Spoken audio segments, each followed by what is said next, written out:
अब दूसरी बार नवीन बाबू नहीं आने वाले हैं। ओडिया सरकार, ओडिया जनता ने उनको बाय बाय टाटा कह दिया है, बाय बाय टाटा कह दिया। नवीन बाबू की जरूरत नहीं है। यहां अब भारतीय जनता पार्टी का मुख्यमंत्री आने वाला है, भाजपा सरकार बनने। नरेंद्र मोदी जी ने 12 करोड़ गरीबों के घर में शौचालय बनाया, माताओं बहनों को सम्मान देने का काम किया, 4 करोड़ गरीबों को घर दिया, 10 करोड़ गरीबों को उज्ज्वला का कनेक्शन दिया, 14 करोड़ गरीबों को घर में नल से जल दिया और 50 करोड़ गरीबों को आयुष्मान भारत की योजना दी, मगर ओडिशा को नहीं मिलता है। मुझे बताओ अस्का वालों, ओडिशा के गरीब को 5 लाख तक का सभी स्वास्थ्य का खर्चा मुफ्त में मिलना चाहिए या नहीं मिलना चाहिए? अरे जोर से बोलो भाई, मिलना चाहिए या नहीं मिलना चाहिए? ये नवीन बाबू को लगता है आयुष्मान भारत से उनकी लोकप्रियता खत्म हो जाएगी, मगर चिंता मत करो। 1 तारीख को नवीन बाबू जा रहे हैं और कमल आ रहा है। 1 जून से ओडिशा के सभी गरीबों को और 70 साल से ऊपर के सभी लोगों को 5 लाख तक का सभी प्रकार का अस्पताल का खर्चा हम माफ करने वाले हैं भाइयों बहनों, माफ करने। ये 25 साल में नवीन बाबू ने ओडिशा को 50 साल पीछे ढकेल दिया है।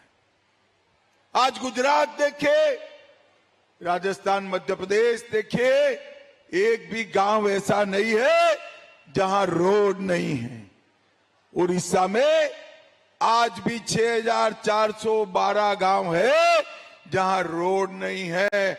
आप उड़ीसा में कमल फूल की सरकार बना दो, 2 साल में हर गांव में रोड बनाने का काम नरेंद्र मोदी जी करेंगे। नरेंद्र मोदी। उड़ीसा के किसान की आय समग्र देश में कम है। क्यों कम है? इनके चावल औने पौने दाम में बिकते हैं।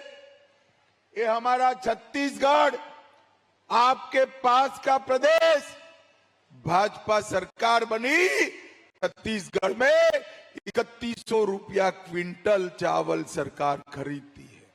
भाइयों बहनों, उड़ीसा के किसानों, मैं कहकर जाता हूं कि छत्तीसगढ़ का किसान का एक एक दाना हम 3100 रुपया धान का 3100 रुपया क्विंटल खरीदने का काम ये भारतीय जनता पार्टी की सरकार करेगी। भाइयों बहनों, 19 में 3.5% परिवारों को भी स्वच्छ जल मिलता था। मोदी जी ने आगे बढ़ाया, मगर अब भी 23% लोग छूट गए हैं।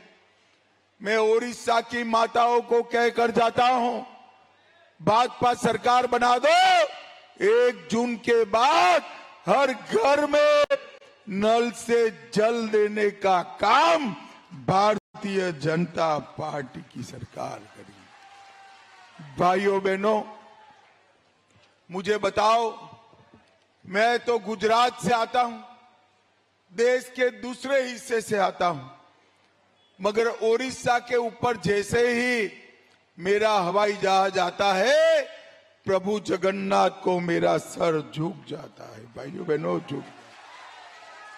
समग्र देश की जनता महाप्रभु का आशीर्वाद मांगती है। और ये ओडिशा में नवीन बाबू की सरकार इसको पर्यटन स्थल बनाने में पड़ी है। मैं आज आपको कहता हूं, परिक्रमा प्रकल्प के नाम पर मठ मंदिर तोड़े, महाप्रभु के चारों द्वार खुलते नहीं है, भक्तों को तकलीफ होती है। मैं आज वादा कर जाता हूं, हमारा मुख्यमंत्री शपथ लेकर उसी दिन महाप्रभु के मंदिर के चारों द्वार खोल देगा। इसको खोल भाइयों बहनों, जगन्नाथ की मूर्ति को अपमानित किया जा रहा था और उसके रत्न भंडार की चाबियों पर विवाद होता है। भाइयों बहनों, मुझे बताओ, महाप्रभु का रत्न भंडार सुरक्षित रहना चाहिए या नहीं रहना चाहिए? मैं आज कहना चाहता हूं नवीन बाबू को, अगर आप में जरा भी जागरूकता है तो मुझे बताइए, रत्न भंडार की ओरिजिनल चाबियां कहां है? डुप्लीकेट चाबियां किसने बनाई? डुप्लीकेट चाबियों से रत्न भंडार खोला गया या नहीं खोला गया? उसकी जांच रिपोर्ट का क्या होगा? आपकी सरकार किसको बचाना चाहती है? ये महाप्रभु का रत्न भंडार न केवल उत्कल प्रदेश, देश भर में, दुनिया भर में महाप्रभु के भक्तों का श्रद्धा का केंद्र है। उसमें पारदर्शिता आनी चाहिए।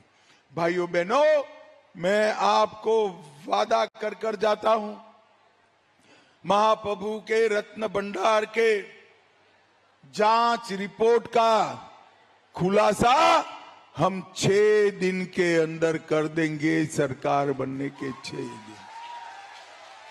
भाइयों बहनों, आस्का की प्रत्याशी हमारी बहन खड़ी है, हमारे 2 विधानसभा प्रत्याशी खड़े। सरकार बने तो इनको चलानी चाहिए या अफसरों ने चलानी चाहिए? जरा जोर से बोलो, किसको चलानी चाहिए? आपने नवीन बाबू को चुना, मगर नवीन बाबू सरकार चला रहे हैं क्या? अरे जोर से बोलो, चला रहे हैं? यहां पर बाबुओं के हाथ में राज है। अरे नवीन जी, बाबुओं के हाथ में देना था तो कोई ओडिया बाबू के हाथ में देते भैया, बाहर के हाथ में क्यों? और ये नवीन बाबू की सरकार में ये महान ओडिया भाषा, संस्कृति, साहित्य, जिसके लिए अनेक लोगों ने संघर्ष किया, मधुसूदन जी का संघर्ष आज पूरा देश याद करता है। भाइयों बहनों, वो महान ओडिया भाषा, संस्कृति और साहित्य पर ये अफसरशाही ने सवालिया निशान लगाने का काम किया है। मैं आपको कहकर जाता हूं, 1 तारीख को कमल फूल की सरकार बनाओ, हम ओडिया भाषा को अगले 1000 साल तक जिंदा रहे, ऐसा लंबा आयुष्य देने का काम भारतीय जनता पार्टी